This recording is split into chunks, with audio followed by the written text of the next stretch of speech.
All right, let's jump right in. Today, we're talking about a story of incredible innovation, born out of desperation and the sheer pressure of World War II.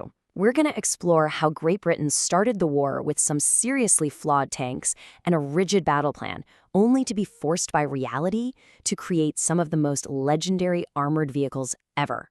So here it is, the big question for today. How on earth does failure lead to a revolutionary success? It sounds kind of backward, doesn't it? Well, to figure this out, we have to rewind the clock back to a time before the war even began. You see, before the war, British military thinkers had this very neat and tidy theory about how tanks were supposed to be used.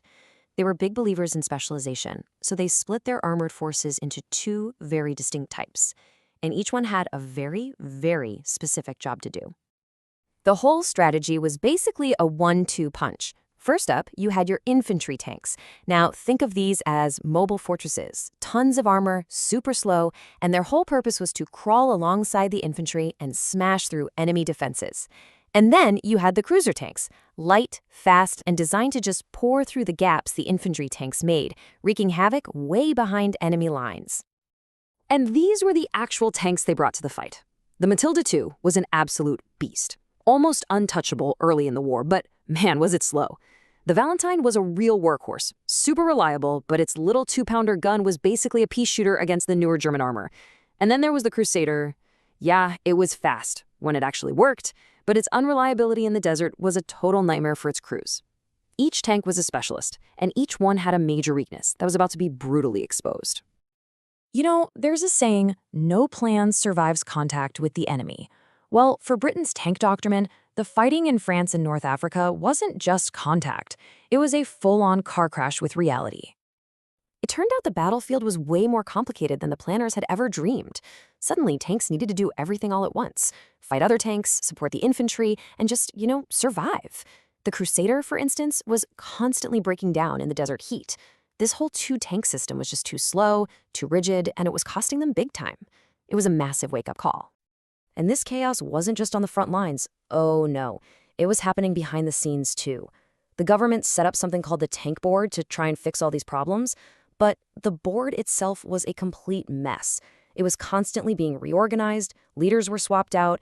It all just created this swirl of confusion that made designing and building better tanks incredibly difficult. So just when you think things couldn't get more complicated, the enemy completely changed the game.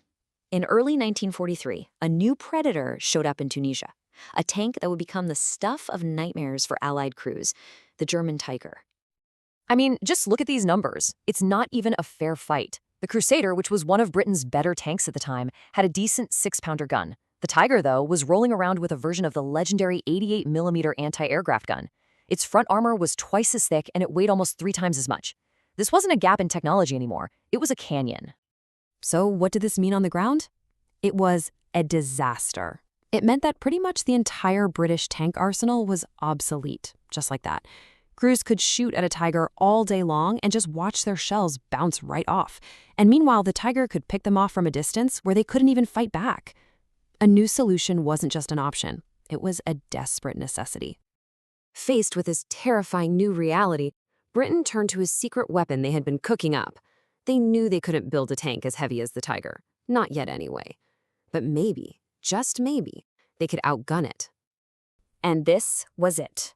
The Ordnance quick-firing 17-pounder.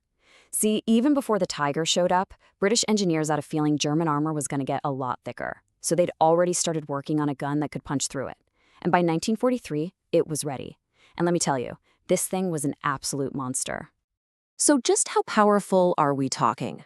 Well, get this. Using this revolutionary new ammo, called APDS, or Armor-Piercing Discarding Sabot, the 17-pounder could blast through an incredible 256 millimeters of steel armor from 500 meters away. Now remember, the Tiger's thickest armor was 120 millimeters. This gun could kill any German tank on the battlefield. Period. So when you look at it like this, you really get it. The jump in power was just staggering. Compared to the old 2-pounder and even the pretty good 6-pounder, the 17-pounder wasn't just a small step up. It was like jumping up an entire staircase in one go. A total game changer. So Britain had its silver bullet. Perfect, right? Well, not exactly. there was one huge problem. The 17-pounder was an absolute beast of a gun. Its breech was massive, its recoil was immense, and it just would not fit inside the turret of any British tank they had. They had the perfect weapon with no way to actually use it in a fight.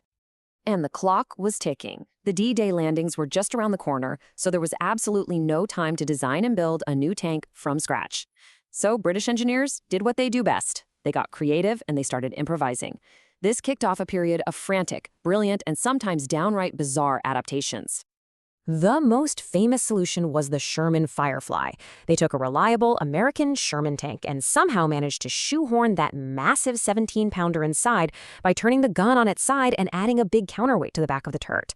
But they also made the Archer, this really strange-looking vehicle with the gun mounted backward on a Valentine chassis, and they upgunned American M10s to create the Achilles. It was a weird-looking bunch, for sure, but they all packed that terrifying 17-pounder punch. So you can see the pattern here, right? It was totally reactive, just driven by pure necessity. Step 1, develop an amazing gun. Step 2, realize, oh crap, it doesn't fit in anything. Step 3, scramble to modify an Allied tank just in time for D-Day. And only then, once the immediate fire was put out, could they actually start designing a proper, permanent home for their new superweapon. Now, these makeshift solutions, they worked. They got Britain through the brutal fighting in Normandy and beyond. But the whole time, behind the scenes, designers were working on the ultimate answer. A tank that wasn't a compromise, a tank that was built from the ground up to be the perfect fighting machine, based on all those painful lessons they'd learned. The first of these purpose-built tanks was the Comet, which had a slightly smaller, more compact version of the 17-pounder. But its successor, that was the real revolution, the A-41 Centurion. This wasn't an adaptation. This was the final answer to the question the Tiger had asked 2 years earlier. With the Centurion, that whole tale of two tanks idea, it was officially dead. This was something completely new. They called it the Universal Tank. It had the heavy armor of an infantry tank, the powerful gun of a tank destroyer, and the speed of a cruiser. It could do everything. This wasn't just a new tank. It was a whole new philosophy. It was the birth of what we now call the main battle tank. And just look at how fast this all happened. It's incredible. In 1943, the crisis-solving gun shows up. By 44, the stopgap Firefly is fighting in France. Later that same year, the purpose-built Comet arrives. And then, in late 1945, the revolutionary Centurion is delivered. We're talking about a 2-year sprint from being almost totally outclassed to leading the world in tank design. So, this brings us all the way back to our first question. That chaotic, reactive, figure-it-out-as-you-go process, full of mistakes and cobbled-together solutions, it seems like that was exactly what they needed. It completely shattered their old, rigid ideas and forced a kind of creativity that led to one of the most successful tank designs in history. Maybe, just maybe, the chaos wasn't the problem. Maybe it was the secret ingredient? Definitely something to think about.